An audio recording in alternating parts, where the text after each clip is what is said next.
Tariki 22 Kamena 2024 nibwo Arikidiyoseze ya Kigali yakoze urugendo nyobokamana ikibeho n'umwepiskopi Antoine Karidinali Kambanda. Ushobora kwibaza inkomoko y'izina Kibeho. Uti Kibeho ubundi ryaturutse he? Kibeho nk'uko amateka agaragaza ko inyaruguru mu ntara y'amajyepfo hari inkiko kandi hari n'imitwe y'ingabo ikomeye. Rimwe ubwo ingabo zari kugamba rukomeye n'abarundi abagize bati tugiye kurwanira u Rwanda nubwo twapfa tugashira ariko igihugu cyacu kibeho. Ngiyo nkomoko y'izina ry'ubutaka butagatifu Kibeho. Ubu butaka bwaje kuba butagatifu ariko n'abakurambere bari barabuhaye umugisha ukomeye wo kuvuga ngo twe niyo byatunanira ariko igihugu kibeho, abazaza bazabeho neza. Hari kuwa gatandatu tariki 28 Ugushyingo 1981 nibwo umubyeyi Bikira Mariya yatangiye kubonekera ikibeho. Ku isaha saa 6:35 z'amanywa nibwo yahamagaye wari umwana w'umukobwa wigaga mu ishuri ryisumbuye ry'abakobwa rya Kibeho ku musozi wa Nyarushishi mu karere ka Nyaruguru. Kugeza ubu urujya n'uruza rw'abantu baturutse imihanda itandukanye bakora urugendo rutagatifu bagiye kwa nyina wa Jambo aho Bikira Mariya yabonekeye. Ku isaha ya saa 11:50 z'igitondo nibwo abakristo bo muri paruwasi ya Kicukiro yaragijwe Mutagatifu Yohani Bosco bahagurutse berekeza mu majyepfo y'u Rwanda i Nyaruguru ikibeho ku butaka butagatifu kwa nyina wa Jambo. Ni urugendo rurerure cyane aho byadutwaye amasaha 4 yose kugira ngo tube tugezeyo.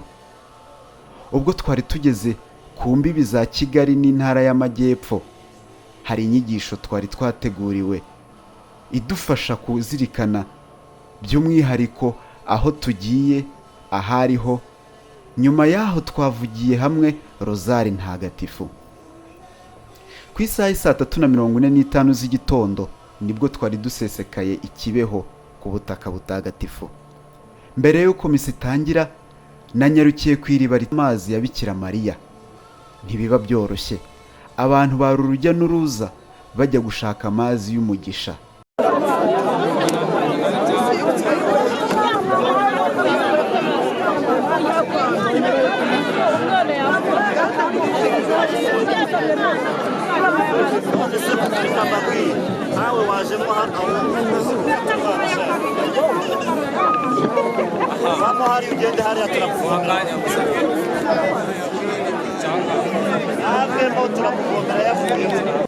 Isaa 4:45 nibwo igitambo cya misa cyatangiye. Iki gitambo cya misa cyari kiyobowe na Arikebiskopi wa Kigali Antoine Karidinali Kambanda. Nyuma ya misa twaganiriye n'umukristo wageze Kibeho bwa mbere waje aturutse muri paruwasi ya Kicukiro atubwira imbamutima ziwe ndetse n'uko yahabonye. Nyuma kandi twakiriye ijambo rya nyiricyubahiro Antoine Karidinali Kambanda waje guhurumura paruwasi ya Masaka irimo kwizihiza isabukuru y'imyaka 60. Icyo mbasaba wowe utarakanda subscribe kuri iyi channel ya paruwasi bikore kugira ngo amakuru ajya kugereraho ku gihe. Ikindi kandi ukore share, likes, comment. Ndagushimiye.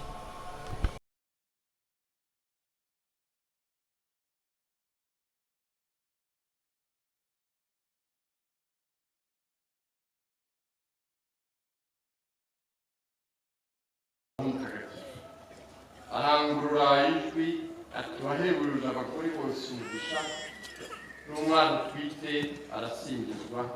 Bikesha iki kugira ngo nyina w'umutegetsi wanjye agenderere.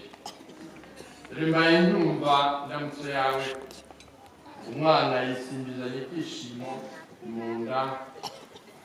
Urahirwa wowe wemeye ukizera ko ibyo watumweho na Nyagasani bizaba. Abandimwe hano ikibazo twagiriye ubuntu n'umubyeyi Bikira Mariya ni amahirwe yakomeye. Baravuga ngo wambaye ikirezi ntamenya ko kera. Dufite abantu baturuka amahanga baje hano kwiyambaza umubyeyi Bikira Mariya. Natwe rero ibyishimo byari kwa Zakariya Bikira Mariya abasura, natwe nibyo byishimo hano Kibeho Bikira Mariya kuba yaradusuye. Ko no mu ijuru ntabwo yatuje umubyeyi w'impuhwe akaza kudusura ku isi. Umugenzi aba afite ukwizera, kandi uku kwizera kumutera ibyishimo. Bikira Mariya ageze kwa Zakariya byari ibyishimo bikomeye, kugeza no ku mwana yari atwite Elizabeth yumva arisimbiza mu nda ya nyina kubera ibyishimo. Na Bikira Mariya wari wakoze urugendo rukomeye kugera kwa Zakariya, agezeyo amahoro byari ibyishimo, ari ibye ari n'iby'abasuye n'abana batwite Yezu na Yohani Batista basangira ibyishimo. Niyo mpamvu rero no mu nzira iyo umuntu atekereje ibyishimo bimutegereje, ukwizera kumusogongeza no kuri ibi byishimo ku buryo bimukomeza ntacike intege. Amagorwa yacu rero Bikira Mariya yagiye adukomeza akadusura. Amateka yaho yagiye atubonekera ku isi. Inkuru Fatima yabaga aje gusura abana be, kubaremamo ukwizera no kubakomeza. Nuko yaje hano Kibeho kutuburira ati iyi si imeze nabi kandi iragana habi. Ati nimwicuze kandi musenge nta buryarya, musabire Kiliziya kuko ubuyobe buzaza bwiyoberanyije. Bavandimwe, Bikira Mariya yongera ati umenye ko abana banjye badashobora gutana n'ububabare, ariko mu by'ukwizera imyiyambaze uragora byose uvugisha kure y'ububabare. Mu by'ukuri mu buzima bwacu ntabwo dushobora kubura ibibazo n'ibigeragezo bitugora, ariko muri ibi byose by'ukwizera nibyo bituma tubinyuramo tubitsinda kandi tubyitwaramo neza. Nayibwo yatwigishaga ishapure y'ububabare, mbashishikariza kugira ngo tujye muyivuga. Ishapure y'ububabare iradufasha natwe mu mibabaro yacu, ikaduha imbaraga z'ukwizera bituma dutsinda ntiduheranwe n'ibitugora bitubabaza. Ati kandi ujye mwizihiza iminsi mikuru yanyu, kugira ngo mungane kenshi, mwiyambaze, mureke bafate ukuboko bakomeze kugira ngo mutagwa mugahera hasi. Uyu mubyeyi Bikira Mariya rero hano ubutumwa yaje aduha, kandi ubutumwa bugenewe isi yose.